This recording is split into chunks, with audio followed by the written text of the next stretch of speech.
Okay, well, so we're talking to the coaches of SoCal Rogue, and the topic now is recruitment, and that's always such a vast ocean for high school and young players. Newt, I understand you kind of manage that for SoCal Rogue. Can you tell us a little bit about questions you commonly hear and maybe some of the answers that your group can provide?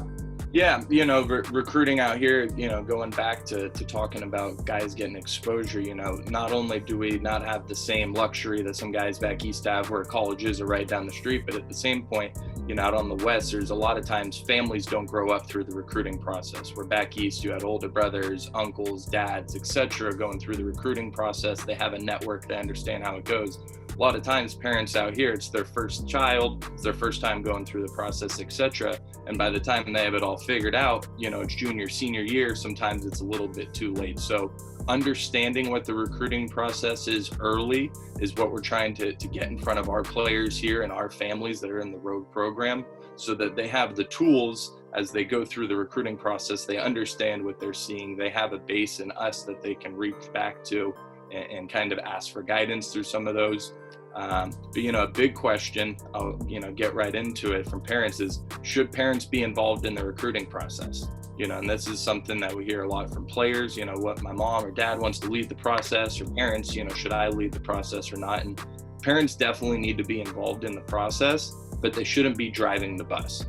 So they need to be involved in the process and understand what's going on, who their kids are talking to, etc. But at the same time, they shouldn't be the ones who are in constant contact with the coach 24/7. They shouldn't be the ones who are writing all the emails, because at the end of the day, the coaches are recruiting that player. They're not recruiting that parent. So they need to have that connection. They need to develop that early on in the recruiting process to understand it's a good fit between the player and the coach, and not a good fit between just the coach and the parent, because the parent's not going to be laced into that playing for him for 4 years.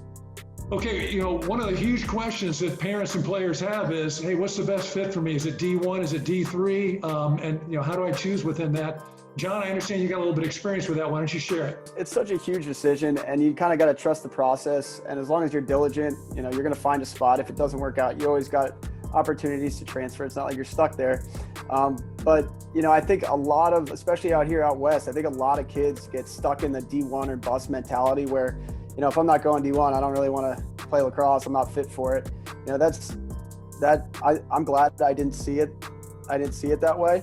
And it's important to also understand it's not just academics. You're also setting your foundation up of your adulthood. I wanted an opportunity to win a championship, win a ring, put a trophy over my head, and put on a hat and a t-shirt, take a team picture with my teammates. And that was really on my mind. That's what was, that was my driving force. And I saw the tradition of Salisbury. I had followed it growing up. It was in my backyard. It was in-state tuition, and it was a no-brainer. And I wouldn't trade that decision for the world.